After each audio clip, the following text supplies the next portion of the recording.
Começando mais um Conversas na Fronteira. Hoje, no 8º episódio, temos como convidado, antes de a câmera apresentar ele, eu vou falar um breve histórico do nosso convidado. Nascido e criado em Bagé, Valdomiro Martins é licenciado em Letras pela Urcamp, doutor em Escrita Criativa na PUC-RS. Possui especializações na área da literatura brasileira, história militar.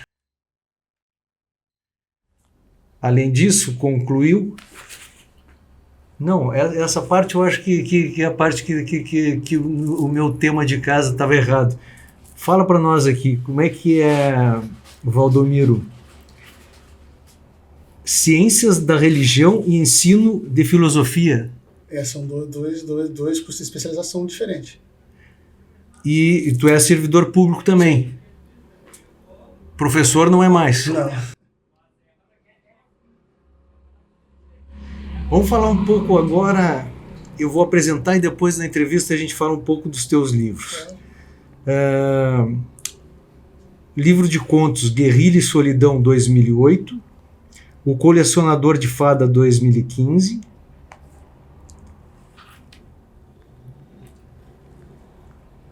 O Ruído Áspero da Vespa 2015 também, e o romance O Duque da Senzala de 2019.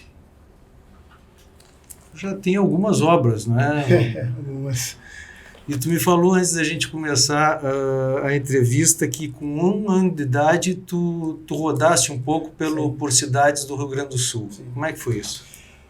Eu acho que tem um lado negativo primeiro, porque tu não consegue criar alguma raiz, né?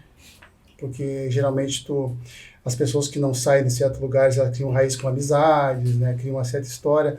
Né? Então isso aí eu senti muito nas mudanças, porque quando eu começava a criar uma amizade, né, no bairro, a mãe se mudava. E aí eu tinha que começar tudo de novo, bairro, escola, né, tudo isso.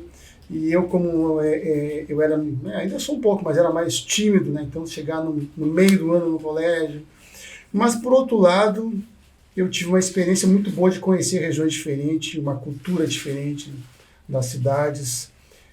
Uma cultura nessas regiões, uma cultura alemã, italiana, né? E também, como eu sou o mais novo dos irmãos, parece que o mais novo ele aprende mais porque ele acaba pegando a experiência dos irmãos, observando, exato. Né? Então ele vai recebendo tudo aquela experiência. Mas, por fim, esses 10 anos praticamente, assim, foi muito bom, foi muito aprendizado, foi muito bom.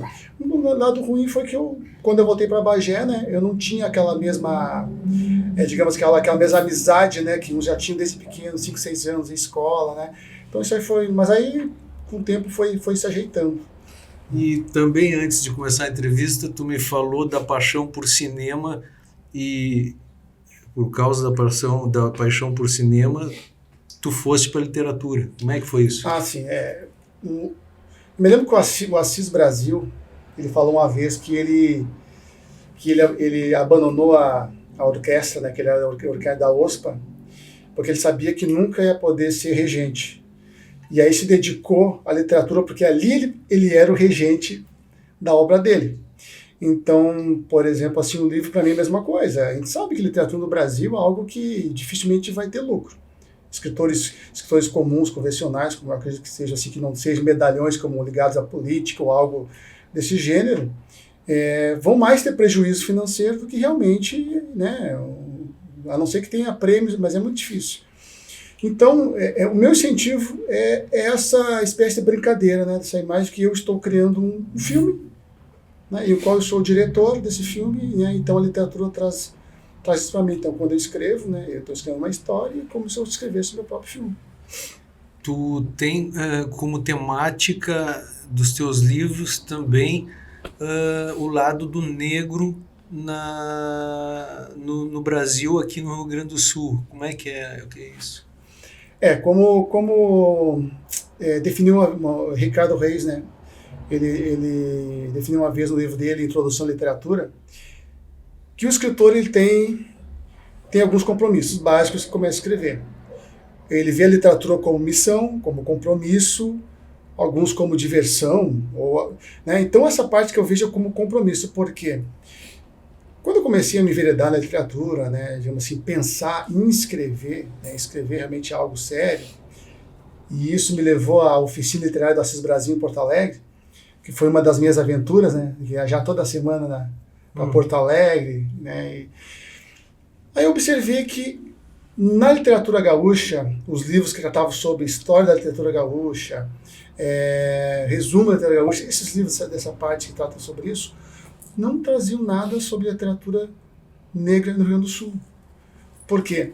A literatura no Rio Grande do Sul, ela é formada, ela existiu um chamado movimento pós-45, digamos assim, ó, o Érico Veríssimo, ele trouxe uma espécie de gênese na literatura moderna Rio Grande do Sul, digamos assim, né, nesse caso, no qual ele trouxe o quê? O tempo e vento, ele arquitetou, né, as origens do gaúcho, né, o índio, o português, né? Sim. Só que nós não temos a presença do negro ali. A única imagem que nós temos, e isso não é uma crítica ao Érico Veríssimo, sim, e nem a obra dele, né? Isso aí é indiscutível. Sim. Mas a única presença que nós temos do negro no Érico Veríssimo é quando o Maneco, né, Maneco Terra, né, retorna da cidade com 2 escravos para trabalhar na estância dele com a família, para ajudar. Se não me engano, a Maneco traz um dos filhos dele que traz. E a última cena são os 2 se acovardando quando os castelhanos atacam a casa deles. E não temos mais nada aí. Né? E após o Érico Veríssimo, nós tivemos livros importantes que trataram sobre a imigração alemã, a imigração italiana, a imigração açoriana, judeus, né? Então nós tivemos o próprio Moacir Sclero, os Antônio Brasil, né? Autores assim, que trouxeram como funcionou a formação do Estado. Mas nós não tínhamos um livro de ficção que tratava sobre a presença do negro no Rio Grande do Sul. Então eu comecei a pensar nessa proposta. Desenvolver um livro de contos, né? Até porque também na época eu não tinha ainda uma experiência suficiente para escrever um romance, que é mais difícil, é mais trabalhoso, por isso que chamam que é um livro de fôlego, porque você vai ficar meses, 1 ano, 2 anos, em cima do mesmo projeto, e isso é desgastante, porque muitas vezes você quer se livrar, né, mas fica preso. Enquanto contos você consegue, apesar de ser difícil, né, porque é a concisão, tu pode trabalhar com um conto uma semana, outra semana com outro, retornar, e assim vai tendo uma variedade. Aí então eu decidi escrever contos que tratavam sobre a presença do negro aqui no Rio Grande do Sul, do final do século XVIII ao início do século XX. Né? Então com conflitos, digamos assim, conflitos pessoais. Então o que foi o grande questionamento? Que aquelas pessoas que estavam ali escravizadas, elas tinham reações na história, não porque eram negros, mas porque elas estavam escravizadas. Então qualquer ser humano poderia ter agido daquela maneira. Claro. Né? Então é por isso que os conflitos do conto são muito mais humanizados. Não porque são negros, e sim porque são pessoas escravizadas. Então aí foi o primeiro passo, foi com esse livro de Guerrilha e Solidão. Tu repete para mim o título? Guerrilha e Solidão. Guerrilha e Solidão. Solidão. E aí passamos para o segundo. O segundo livro de contos, que é o Colecionador de Fadas, ele é um livro que não tem a temática exclusivamente afro-brasileira. É uma reunião de contos que, de alguma maneira, foram selecionados em antologias, ganharam menções honrosas ao longo entre 2010 e 2012. E aí, então, eu decidi reunir esses contos, escrever outros e criar esse projeto que deu nesse livro de contos aí, que é o Colecionador de Fadas. Então é um livro muito mais, digamos, com conflitos, digamos, psicológicos, com algo muito mais, assim, digamos, fora dessa questão ligada à história e social histórico. O terceiro? O terceiro é o Ruído Áspero da Vespa, que ele nasceu de um projeto, de um curso sobre o romance que eu estava fazendo. E esse livro ele trata sobre uma prostituta, mas eu sempre digo, é sobre a prostituta, mas não é sobre prostituição, A história narra a história de uma prostituta, digamos que ela está sentindo que está quase entrando em decadência, porque ela é uma prostituta de luxo. Mas, e a idade, né? Pesando. Ela está sentindo que ela ainda... Só que ela está acostumada, ela é orgulhosa, acostumada em ser da elite, como ela mesma se considera. Sim. Até que a antiga, digamos, agenciadora dela, uma senhora que já está doente... A cafetina. Exatamente. Que ela tem uma obrigação, digamos, semanal de visitar e dar um certo dinheiro, porque essa cafetina salvou ela durante a adolescência. E aí ela pede a essa prostituta, a protagonista, que ela vá ao endereço e conheça uma jovem que ela quer que ela inicie essa jovem como prostituta. Na profissão, como mulher da vida. E aí que nasce o grande conflito, porque essa jovem não vai se adequar aos ensinamentos que ela propõe nessa história. Interessante. E sem dar spoiler, só chamando um pouquinho para a literatura. Vamos para o quarto livro, então. Bom, o quarto e último, por enquanto, é o Duque da Senzala. Duque da Senzala. É um romance histórico, no qual eu trago algumas inovações para o romance histórico. Ele narra a história de um jovem, de um personagem negro, que quando criança, ele é vendido pela mãe. Sim. E aí ele vai para uma grande residência na capital, onde lá ele conhece um outro escravo copeiro, que vai ensinar ele a ler, escondido, né? Ensina ele a ler, ensina outras, digamos, virtudes. E aí, na oportunidade que ele tem, ele consegue fugir, né? E aí ele tem a seguinte ideia, né, após ele começar a trabalhar no jornal, que a forma que o negro tem durante o século XIX de conseguir um espaço social vai ser por meio da política, né, mas não a política comum, e sim uma política que está ligada à Revolução de 93. Porque ele entende, se ele participar dessa revolução e participar do lado certo, ele vai ter um espaço político durante a República. Só que na primeira experiência dele em combate, ele vê que não é tudo aquilo, acaba se perdendo, e aí que ele conhece, digamos, o antagonista dele, que é um outro personagem, que é o Egas Faraó, né, o nome desse personagem, que mora no grotão. É um negro, digamos, bem rude, mora com as filhas dele também são rude que nem ele. E aí o protagonista, né, que é o Abdul Lecour, ele percebe que, de repente, eles podem se unir, né, e tentar matar o homem mais procurado da Revolução, que eu não cito no livro, eu não cito nomes famosos no livro justamente para não desfocar, mas quem é conhecedor de história sabe que está subentendido que é o Gumercindo Saraiva. Então, eles formam um piquete exclusivo. Com esse Egas Faraó, conhece muito a campanha, porque ele foi campeiro, ele matou o feitor, o capataz, por ciúmes de uma mulher, e aí ele acabou indo para a Guerra do Paraguai, né, voltou. E aí, por isso que ele ganhou essa parte de terra dele, né? Porque eram voluntários da pátria, tinham um certo direito. Então, a história vai girar em torno disso. Nessa jornada, digamos, durante a Revolução de 93, na caçada do Gumercindo Saraiva. Só que não é chamado Gumercindo Saraiva, é chamado por outros nomes que ele era conhecido. Né? Sim, bem compreendido. Por outros nomes.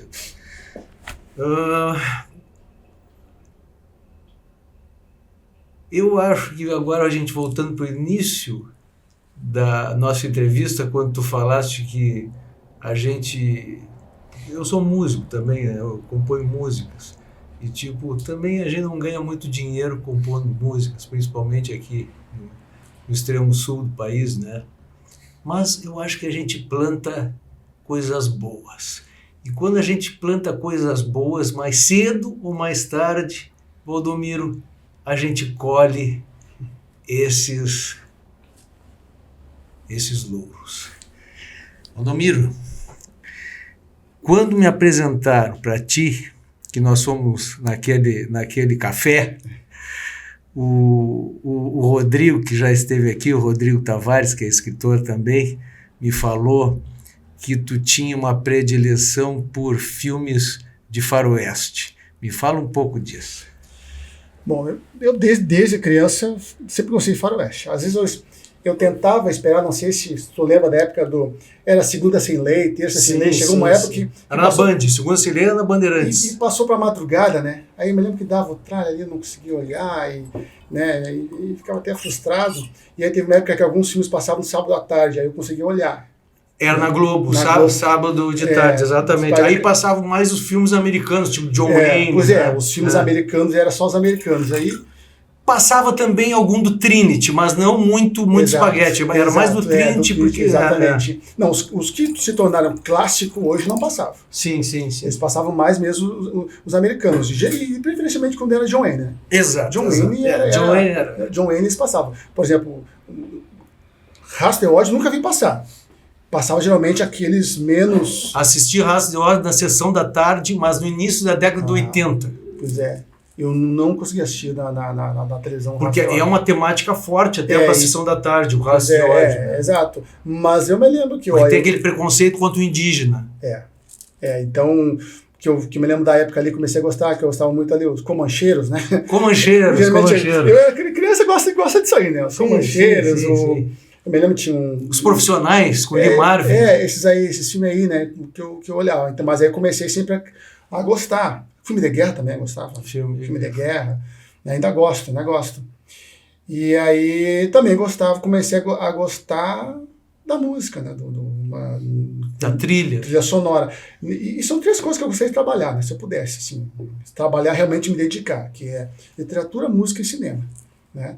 Música, eu sempre gostei, gosto muito, como eu falei, né, quando eu era adolescente, eu tinha um sonho de ter uma coleção, tipo, ter uma rádio particular e ter as músicas ali tudo, né? Então, geralmente, acredito que eu às vezes perco não, né? Que eu invisto mais tempo, às vezes, com música do que filme. Porque até quando eu estou escrevendo, tem que ter uma música. Tem algum gênero específico ou tu escuta um pouco de tudo? Não, eu escuto de tudo, só a única coisa que eu não escuto é eletrônica.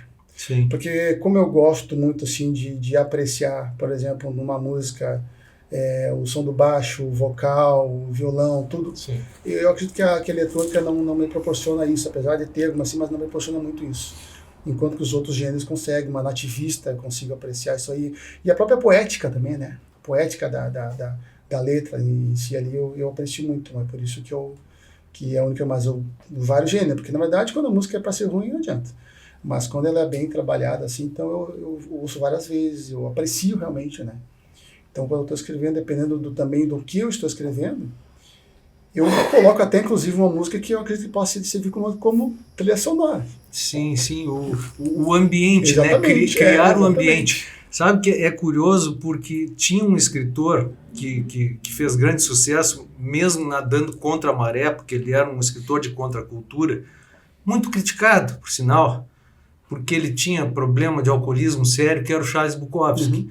E uma vez eu li sobre ele, um amigo meu me prestou uma biografia, e eu não li toda, mas li um pedacinho que dizia que o lugar onde ele escrevia era um lugar insalubre, era um lugar onde tinha cinzeiros cheios de bituca de cigarro e garrafas e latas de cerveja, garrafa de vinho, e isso passa, né, na escrita dele e tal. E a música que ele escutava era música erudita, ele escutava música clássica, ele não gostava de outros gêneros, assim. Tu também cria uma atmosfera para escrever as tuas obras? Sim, eu gosto de criar. Então, geralmente, dependendo do que eu estou escrevendo, eu boto um jazz, né? Boto uma trilha de faroeste, né? Fica tocando ali. Ennio Morricone mesmo toca direto, né? E eu boto um rock, até pode inspirar para uma cena romântica também, muitas coisas, porque a música pode... Sim. Uma música, ela pode te transporta, te transporta. Eu boto fone, isso me ajuda a focar no texto. Claro que eu já escrevi em silêncio, assim, mas eu prefiro com uma música, e aí eu fico mais focado, né, com a música. Então eu acho que eu tenho muita música, né? E aí memorizo, né? Onde estão. Aí eu até falo, como é que tu acha essas músicas aí? Eu vou lá e passa tudo, né? E aí, por exemplo, que nem eu falei, aquelas músicas dos anos 50, 60 também ali, 70, né? Então, a gente vai sempre cada vez mais buscando coisas novas, aprofundando, né? E filme é a mesma coisa, filme de faroeste mesmo assim. O que é interessante, um dia eu até falei pro Chico, que quando saíam as primeiras listas de melhores western, não encontrava um espaguete. Nenhum. Eu disse assim, mas tem coisa estranha, por que todos os filmes que eu gosto não estão na lista? É estranho, acho que o meu gosto é... Aí eu tentava olhar os filmes norte-americanos daquela lista e não me agradava muito, achava que estava abaixo Sim. dos filmes. Né? E se observar assim, ó, claro que há um certo preconceito com espaguete italiano, mas tem filmes ali muito profundo. A gente falou na nossa primeira conversa sobre a diferença do western norte-americano para o western italiano, que era tipo as roupas pareciam usadas, a cara com a poeira do deserto, mas isso nós vamos falar no segundo bloco do Conversas da Fronteira com o Valdomiro Martins. O Área 51 é um estúdio de produção musical referência na região da Campanha.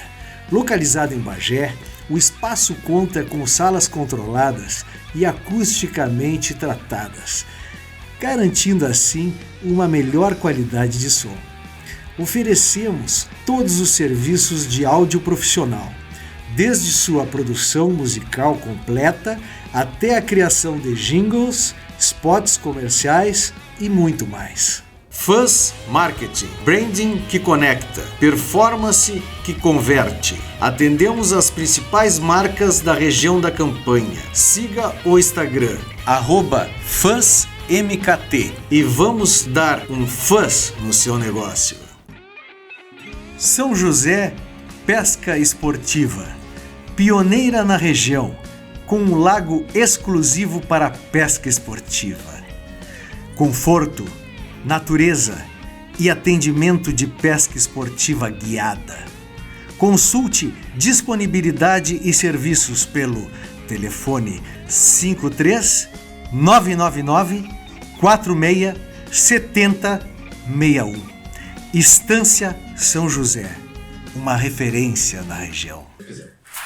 Segunda parte do Conversas na Fronteira, hoje com o Valdomiro Martins. Valdomiro, nós estávamos falando das diferenças do western espaguete pro western americano. Fala um pouco, porque eu só ouvi, sabe o que eu ouvi uma vez de um amigo meu? Eu perguntei para ele, mas vem cá, por que tem preconceito com o western italiano? Porque eu curtia muito o western italiano. É claro que gostava mais dos filmes do Corbucci, né? O Django e tal, e do Leone principalmente, e os do Trinity, que eu assistia no antigo Cine Avenida, nas matinês de domingo, que eram basicamente Kung Fu, um filme de Kung Fu e um western spaghetti. E aí esse meu amigo, sabe o que ele me disse? Ele me disse, não, eu não gosto do western spaghetti porque eles não têm aqueles cavalos quarto de milha americanos, eles têm uns pagaré, não sei o que. É bobagem esse cara. E aí me diz, o que tu acha? Assim, a comparação que eu faço com o western spaghetti americano, o que o western spaghetti fez com o western americano é a mesma coisa que o Bruce Lee fez com o Kung Fu na China. Antes do Bruce Lee, os filmes de Kung Fu chinês eram uma ópera, era uma dança, lutavam, mas davam ar que estavam dançando, era algo teatral.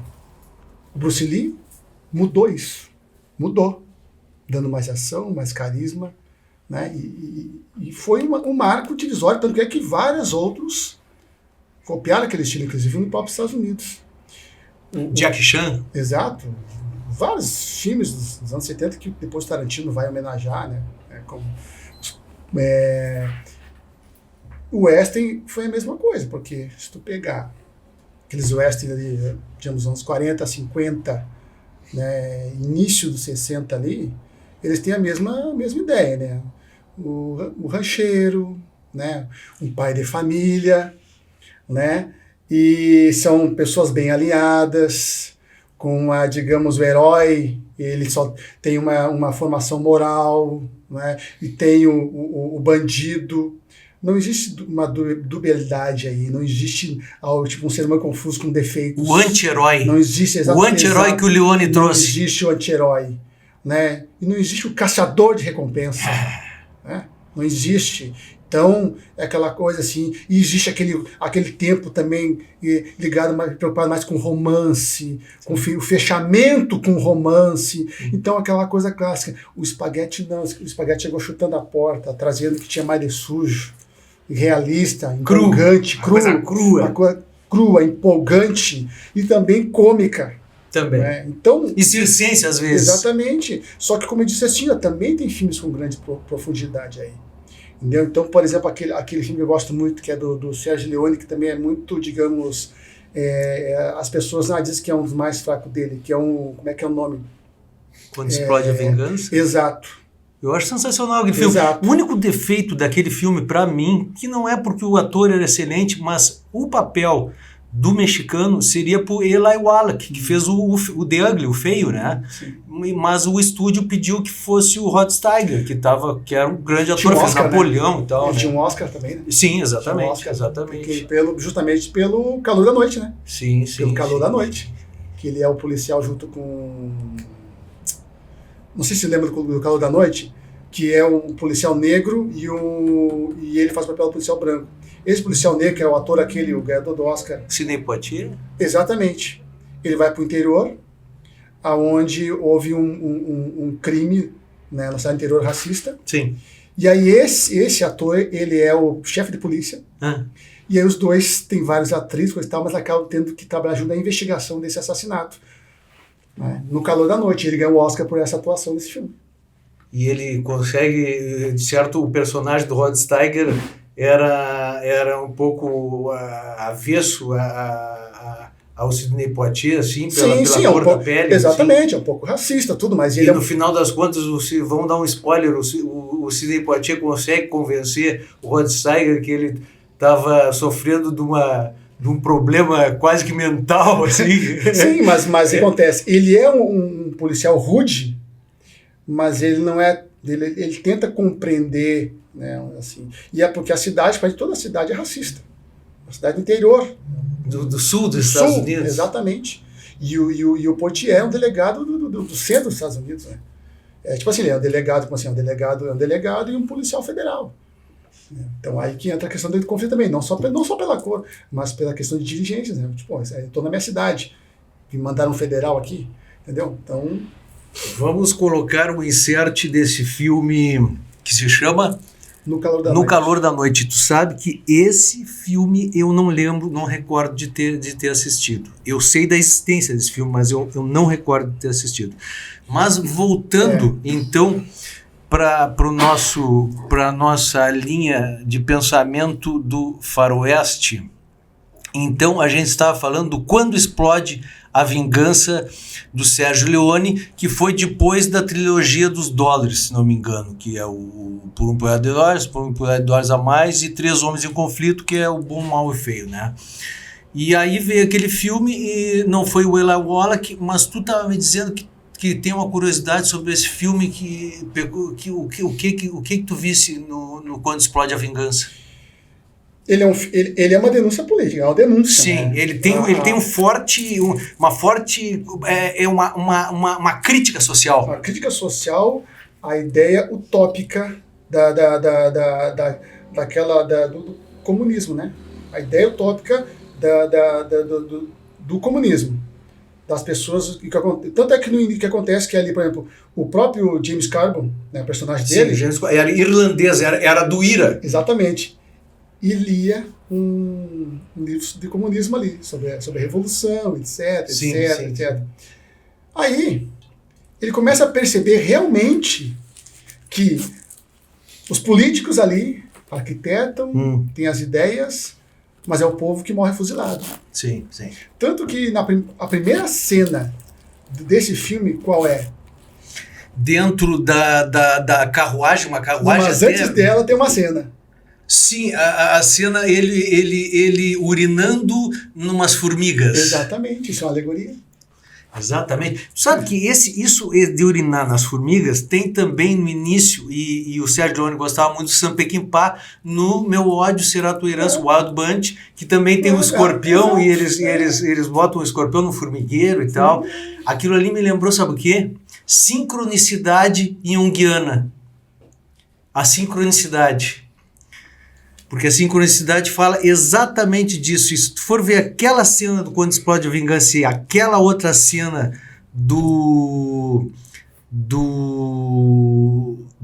uma do Quando Explode a Vingança e a outra do Meu Ódio Será a Tua Herança, é muito semelhante com a sincronicidade. Sim, porque no primeiro filme, Quando Explode a Vingança, tu tem o quê?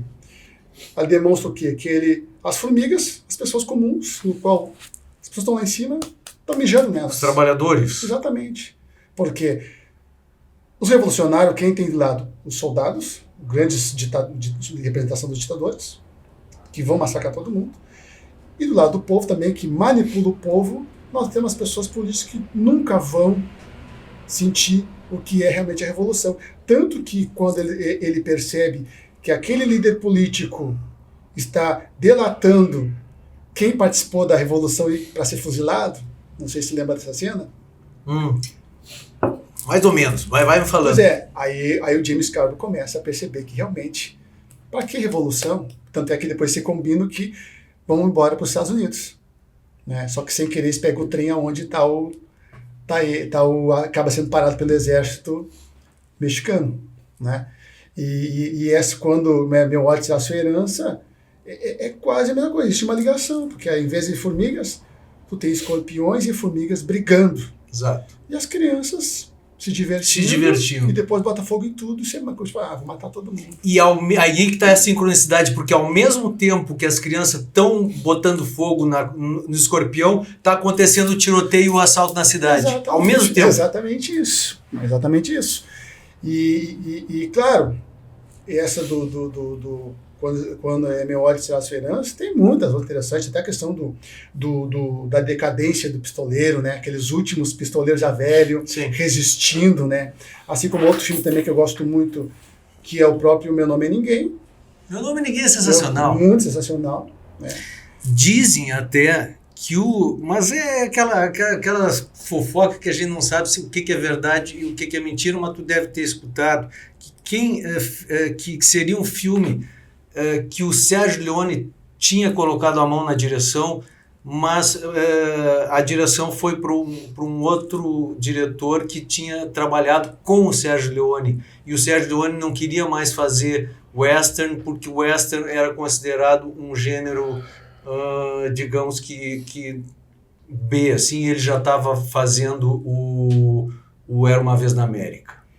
Eu ouvi um pouco diferente, eu ouvi que realmente ele trabalhou na surdina. Sim, né? sim. Ele, como esse não diretor, acreditou o nome. Esse diretor era amigo dele, ele deu uma força e acabou praticamente dirigindo ali o filme. Mas é muito Sérgio Leone esse filme. É muito. Inclusive o próprio Ennio Morricone, a trilha sonora dele, né? Mas o filme é muito inteligente, aquele filme ali. Eu já olhei várias vezes ali ele e pega-se detalhes da história ali que às vezes eu acredito que muitas pessoas não deixam passar, né? Tipo essa questão do pistoleiro, né? A primeira coisa, já começamos com a primeira cena, né? Que quando... Jack Beauregard. Que quando o barbeiro... Jack Beauregard. Jack Beauregard. Que quando ele mata aqueles três, né? Três bandidos que querem... Quatro. É o que você fez de barbeiro, e lá fora tem mais 3. Sim. Até que sai lá o garotinho lá e fala pro pai dele assim: pai, eu só ouvi um tiro. Aí o pai dele explica: não, porque ele é muito rápido, que não sei lá. Aí o garotinho pergunta: existe alguém mais rápido do que ele? Aí o pai dele fala: mais rápido que ele? Ninguém. Aí aparece o Terence Hill. O Terence Hill. Porque ele é mais rápido. O Terence Hill pescando com um pedaço de pau. Exatamente. Assim. Então esse trocadilho, né? Ninguém é mais rápido que ele, mas ninguém é o Terence Hill, que é mais rápido do que ele. Que é uma lição de humildade também, exatamente. Né? Porque ele, o ninguém, para quem não assistiu esse filme, o Trinity, ele veste um minhocão, que chamava aquilo, né? Que é tipo de uma cirola que vai até os braços, assim, e o cara... Sim, porque qual que era o clichê geralmente? O pistoleiro mais novo querer matar um mais velho famoso para ganhar fama. Para ganhar fama. Ele faz diferente, ele arquiteta todo um plano para que o Jack Beauregard saia bem da história. Exatamente.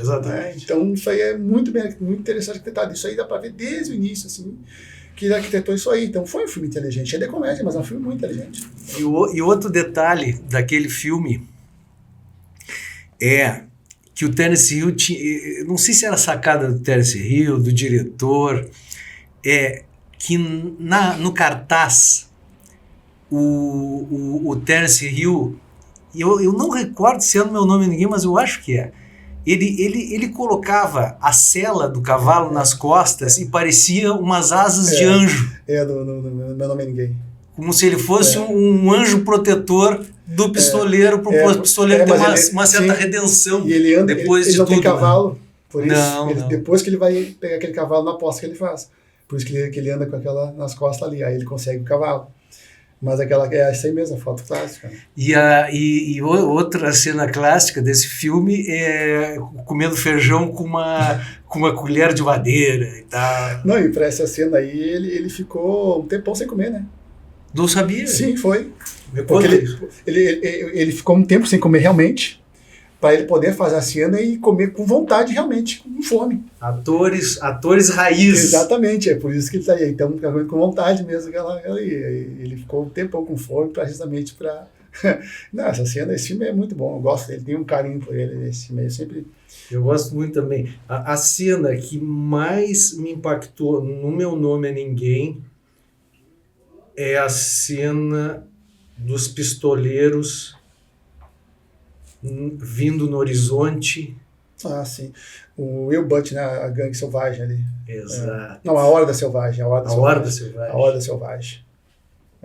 Não, porque aquela aí mesmo, a gente começa a entrar naquela melancolia do Jack Beauregard, que ele tá realmente, né, final dos tempos e aí vai embora, esquece isso aí aquele lá, vou enfrentar os caras, vou morrer, aí fica naquela, né, e os caras vindo ali, realmente a cena é magnífica, só que o ninguém já tinha planejado tudo. E o Henry Fonda é um ator acima da média, né? Acima da média. Tu sabe, agora eu vou te perguntar uma coisa. Eu gosto muito, eu escrevi 11 anos sobre cinema, primeiro o Glauber me convidou, né, na Facos, quando eu estudava na Facos, publicidade e tal, aí ele me chamou para o Minuano escrever sobre cinema, que a gente conversava de cinema e tal, eu escrevi sobre cinema no Minuano, depois do Folha do Sul. E a crítica a única que eu, depois de escrever todo esse tempo, mas a que eu tinha mais carinho foi uma que eu dediquei para o meu avô, Mário Altamirano Beleza, de Alegrete, nasceu em Uruguaiana, mas morou quase a vida inteira em Alegrete, O Paixão dos Fortes, Oh My Darling Clementine, com o Henry Fonda fazendo Wyatt Earp, Victor Mature fazendo Doc Holliday. Tu te lembra daquele filme? Não. E esse filme tu tens que assistir. Porque para mim, de todos... Eu tô assistindo pela primeira vez o anterior a esse, que é o Frontier Marshal, que também conta a história do Wyatt Earp, né? Mas esse, Paixão dos Fortes, em preto e branco, com Henry Fonda fazendo Wyatt Earp, para mim é o melhor. Mesmo eu gostando do Tombstone, com o Kurt Russell fazendo o Wyatt Earp e o Val Kilmer fazendo Doc Holliday. O Val Kilmer que ali foi, acho que roubou a cena ali. Né? O Val Kilmer, né? Foi dele. Mas o The West, o ator que eu gosto é o Clint Eastwood, né? Desde criança eu fã dele. Máquina 44, todo filme que ele fazia, Aí já saímos um pouco do western e vamos pro policial. Mas o The West dele ali, tipo, todos eu gosto dele, todos. Né? Desde da trilogia dos dólares aos dos anos 70 que ele dirigiu, né? Ali, Estranho Sem Nome. Esses aí todos eu gosto, né? E por fim aquele magnífico, né? Que é Os Imperdoáveis, né? Os Imperdoáveis é sensacional. O Estranho Sem Nome é aquele que ele chega lá como se ele fosse o espírito de um xerife que tinha sido linchado e lá pelas tantas ele faz pintarem toda a cidade de vermelho como se fosse lá um inferno. Sim mesmo. Ele tem esse aí, tem o Cavaleiro Solitário também, né? E, que é uns mineiros que tem os lá. Mineiros. Tem uma guriazinha. E o outro é aquele José Vale, né? Exatamente. Seria o rebelde, né? O dos confederados, exato. Que acontece aquela coisa de eles fuzilarem e ele consegue escapar e viram fora da lei. Porque é sensacional. Aquele filme eu gosto muito. Eu só não gosto que ele cospe na cabeça do cara. Eu li esse filme na Super Cine. E eu achei ele ele masca tabaco e vem o cachorro, que é o amigão dele, dá uma cuspida na testa do cachorro. É um estúdio, né? Que é uma coisa assim, e querendo, ele era o jeitão dele, sempre. Mas eu gostava disso aí, porque eu gostava desse personagem durão. Ele tinha um objetivo, esse papel de anti-herói dele eu achava muito importante. Sim. Porque geralmente assim alguns personagens sucumbiam muito por certas questões assim, porque se apaixonavam, né, às vezes saíam da rota, né, e não, tanto que é que o S Spaghetti não tem isso, né? Não tem isso aí. Geralmente eles saem daquela rota por alguma questão moral, mas não que é por amor, mas para fazer um ato de bondade em si. Então, se observar assim, por exemplo, os 3 homens em conflito, por exemplo, não tem não tem um herói. O bom, o melhor, que seria o Clint Eastwood, também é um anti-herói. A única bondade que acaba tendo ele ali é que quando ele decide ficar com o Tuco. Exatamente. Ele poderia muito bem se associar ao Angel Lines. Sim. Mas ele vê que Lee Van Cleef. Ele percebe que o Tuco não é ruim. Ele é aquele jeitão dele ali, bandido, mas até aquela briga que ele tem com o irmão dele, que ele percebe isso aí. Olha, os 3 personagens do 3 Homens em Conflito são sensacionais. Eu vou te dizer que eu tenho uma preferência pelo Eli Wallach, pelo o Tuco, né? Porque o Tuco, aquele papel do Eli Wallach... Mas acho que foi esqueci o nome do site, né? O nome do canal do YouTube. Porque eu tenho uma dificuldade de decorar nomes assim. Normal. Mas ele é sobre cinema. Sim. E ele colocou as 10 melhores aparições de personagens. A do Tuco ficou em primeiro lugar. Que é a hora que ele pula pela janela. Sim. E eles congelaram. Aí ele tá com um pedaço de carne na mão e o revólver na outra. Fala aí, olha só que apareceu perfeita. É o início do filme. É o início da apresentação. É o primeiro que aparece. Ele quebra o vidro, um pedaço de carne na mão, aquele avental aqui e o revólver. Então ali foi aí ficou em primeiro lugar. É a aparição do personagem. Valdomiro, estamos chegando perto do final do nosso Conversas na Fronteira. Eu queria te agradecer por ter me dado essa entrevista tão legal, por a gente tentar mostrar e fazer uma propaganda dos teus livros, tá?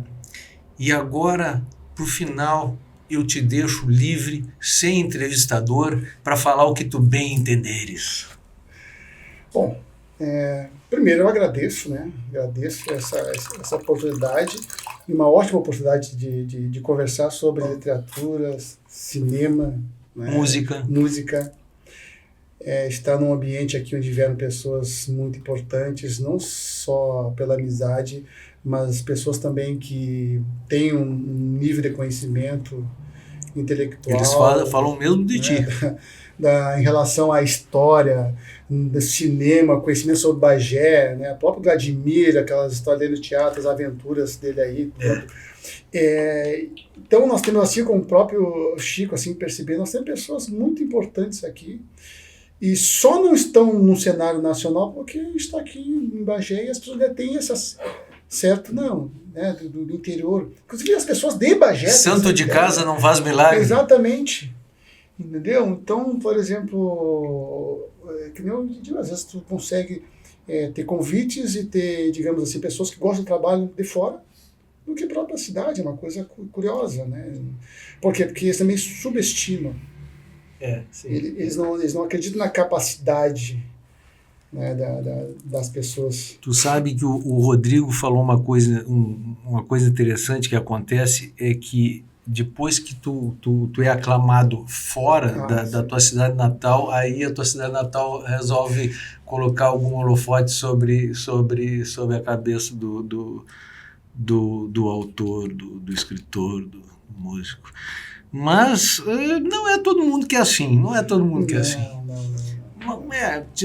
Vamos dizer que talvez a maioria seja um pouco assim e tal, né? E também tem a cultura do novo também, que tudo que é novo é mais bonitinho, não sei o quê. Então pega os cachorrinhos pequeno assim, e diz, ai, como é bonitinho, cachorrinho pequeno, coisa aí, depois cresce, depois fica velho, quem é que vai cuidar deles? Quem é que vai cuidar? Eu cuido de cachorro velho, daqueles que a gente não pode ensinar mais, porque o cachorro velho, ele tem as manias dele. Não, e eu acho também um pouco da falta de aproximação. O que eu quero dizer com isso? Eu já fui em algumas escolas, até também na faculdade, eu acho que o ano passado, eu acho que o Rodrigo também foi, o Chico também foi, teve um projeto da Unipampa, né, no qual eles fizeram um projeto, no qual eles leram um livro específico de cada autor. E aí no final do projeto, eles levaram as escolas de ensino médio para conversar com o autor. E foi bastante produtivo, você percebe assim, que falta isso, às vezes tem que ter essa aproximação. Eu também fui numa escola aqui, os alunos participaram bastante, e é que às vezes as pessoas olham assim, não, os adolescentes principalmente, né, os jovens adolescentes, eles veem aquele escritor algo distante, de repente literatura, trabalha com limites de escritores mortos, não se aproximam daquela, e às vezes a aproximação disso também ajuda bastante, essa realidade, conhecer esse potencial, acho que aí a coisa começa, né? Exatamente, e essa aproximação do escritor com o pessoal no começo, assim, da formação da personalidade, é muito interessante porque uma palavra bem, não é incentiva, mas tipo, aquela criança ali pode pegar e se inspirar, né, num adulto para começar a sua trajetória na vida. Exato. Porque, principalmente, a criança e o adolescente, eles têm muitos sonhos, mas sonhos muito altos, né? Não dentro da realidade. Eu gostaria de ser um músico, mas ele acha que já pode ser só se for um músico de sucesso. Ele não entende que ele pode ser um excelente músico, viver de música, trabalhar com música, mas sem esperar que venha um grande sucesso. Exato. Chega naturalmente. Exato.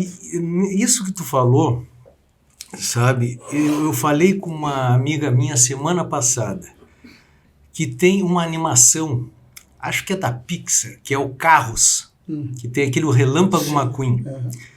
Então, aquele filme tem uma mensagem tão legal, mas tão legal, e direcionado para o público infantil e tal, mas é para a família inteira, né? Que ele fala, chega não sei quem para o Relâmpago McQueen, que é aquele carro que é famoso, que ganha todas as corridas, e dizem para ele o seguinte: o importante não é a bandeirada e tu chegar em primeiro. O importante é a maneira que tu faz toda a corrida. Ou seja, metáfora para a vida, se a gente andar talvez pelo caminho mais difícil, mas pelo caminho certo, aí talvez a gente consiga um pouco de redenção. Mesmo, às vezes, a gente sendo um pouco anti-herói, tipo o Clint. Meu amigo Valdomiro, muito obrigado por ter vindo aqui. A gente conversou, pena que o programa é tão curto, porque tem tanta coisa para conversar, então eu acredito que outra vez eu vou te chamar e nós vamos conversar, vamos fazer uma pauta assim para falar sobre um assunto em especial. Certo, obrigado. Muito obrigado. Até a próxima!